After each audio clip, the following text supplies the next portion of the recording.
Alors, Adonis, aujourd'hui, on n'a reçu qu'une seule préoccupation. Oui, nous avons reçu une seule préoccupation. Nous répondons à cette question de Serge Maoutondi.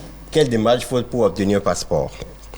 Eh bien, pour obtenir un passeport, depuis le 20 octobre 2021, l'accès à la direction de l'immigration et de l'immigration est subordonné à la présentation d'un pass vaccinal, c'est-à-dire votre carnet de vaccination, ou d'un test PCR datant de moins de 48 heures. D'accord. Ça démarre bien, hein, on parle de passeport. Déjà, on a laissé. On est dans vaccination, ça commence Donc, pas. pour vous rendre d'abord à la DEI, c'est en 2 étapes. La première étape, c'est d'abord de faire une prise de rendez-vous en ligne. Pour ce faire, vous allez sur le site e-servicepublic.bj et vous faites la demande de passeport. 7 étapes plutôt. La première étape, c'est d'abord renseigner votre identité. Ensuite, vous avez la description. À ce niveau-là, vous devez donner d'autres détails sur vous aussi. D'accord. L'affiliation, le nom de vos parents et autres.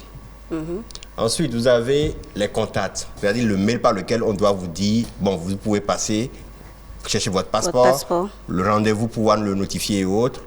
Ensuite, au niveau des pièces à fournir, c'est là la question de notre cher ami. Il y a 2 niveaux. Le premier, c'est l'établissement du passeport.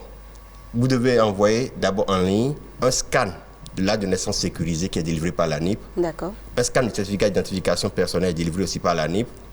Une preuve de profession, mais cette pièce, elle est facultative. Une photo d'identité fond blanc. Fond blanc. Une photo d'identité couleur, mais sous fond blanc. Ok, d'accord.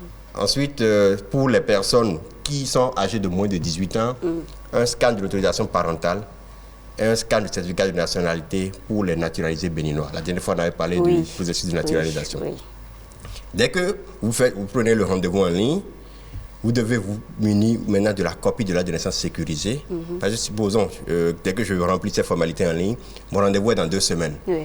Donc, le jour du rendez-vous, vous venez avec toutes ces pièces que vous avez téléversées en ligne. Vous venez avec ces pièces-là que vous présentez au niveau de l'agent qui se situe là. Ça, c'est pour le cas de l'établissement. Pour le cas de renouvellement, la seule pièce qui s'ajoute, c'est le scan de la page identitaire de l'ancien passeport biométrique. Ok. Le coût, il est toujours le même de 30 000 francs. De l'ancien passeport. Et si on n'en avait pas, en fait? Non, c'est-à-dire, attends, c'est pour le renouvellement. Il y a l'établissement à part et le renouvellement. Vous ajoutez maintenant le scan de la page identitaire de le passeport. C'est-à-dire la page où on voit votre photo et autres. Voilà, c'est ça. D'accord. Si vous procédez en ligne, donc vous postulez pour avoir le passeport, comment se fait la prise des empreintes? Non, c'est pour ça que vous venez, il y a 2 étapes. La première étape est en ligne, vous délivrez déjà ces dossiers pour que l'agent puisse préparer déjà votre dossier. Dès que votre rendez-vous est avancé, vous pouvez toutefois voir l'heure et autres, puisque c'est vous qui choisissez l'heure du rendez-vous. Et vous pouvez aussi annuler si vous avez d'autres impératifs pour reprogrammer. Tout ça se fait toujours en ligne? Toujours en ligne. Ou c'est pas votre numéro, vous êtes contacté? Non, tout est en ligne. D'accord. Et le paiement se fait également en ligne? Tout est en ligne, en oui. ligne. Oui. Vous avez la possibilité de payer soit par carte bancaire ou par mobile money. Mais le jour de votre rendez-vous, vous revenez avec toutes ces pièces que vous avez déjà téléchargées en ligne pour que la personne puisse vérifier l'authenticité entre ce que vous avez téléversé en ligne et ce que vous avez apporté. Donc, et c'est à ce moment-là qu'on vous prend les empreintes digitales. Et quand on fait la demande en ligne, je parle sous ton contrôle, hein, Adonis. Ton rendez-vous, c'est dans 1 mois ou dans 3 semaines, dans 2 semaine. C'est pas dans la même semaine. Non, vous choisissez. C'est pas dans la même semaine parce qu'il y a déjà d'autres personnes qui avaient déjà fait la demande. Donc c'est au-delà de la 2e semaine. C'est vous qui choisissez. La dernière fois, on avait fait une demande pour une collègue ici.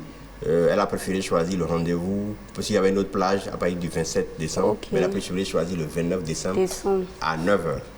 Okay. Donc, vous avez aussi la possibilité à chaque fois de venir vérifier est-ce que le rendez-vous a été décalé, est-ce que vous pouvez venir modifier le rendez-vous et autres. Mais le rendez-vous est noté au niveau de la direction là-bas, c'est-à-dire que quand vous allez là-bas, il n'y a pas de... Vous avez rendez-vous avec qui, non, on vous reçoit. Dès que vous allez là-bas, vous vous présentez à 9h, automatiquement vous vous dirigez vers là où on doit prendre vos pièces et autres. Donc, vous savez que entre 9h et 10h, il y a peut-être 5 ou 6 rendez-vous. Vous faites tout pour être là à 9h. Vous pouvez faire partie des premières personnes. D'accord. Par le passé, on sait que pour l'établissement d'un passeport ou le renouvellement, il y avait beaucoup de contours. Non seulement tout se faisait en termes de courses, mais aussi c'est que vous aviez beaucoup de papiers à légaliser par-ci, par-là. Mais la bonne nouvelle, c'est qu'avec les pièces qu'il a citées qui sont délivrées par l'ANIP, la plupart des pièces de l'ANIP sont déjà authentifié et n'ont plus besoin d'être photocopié, légalisé. Donc, quand vous déposez la photocopie simple, ça a valeur de document. Oui, de document. Au début, vous demandez la souche, l'extrait du volet numéro 1. Moi, je repartais souvent à Zogodomé, à Kiza, pour chercher le volet numéro 1. Alors, Adonis, merci. On rappelle rapidement aux téléspectateurs par quel canal et comment ils peuvent nous laisser leurs préoccupations. Eh bien, il suffit de nous écrire sur la page du rendez-vous de midi ou écrire votre préoccupation en ajoutant le hashtag SOSRDVM. D'accord. Merci, Adonis.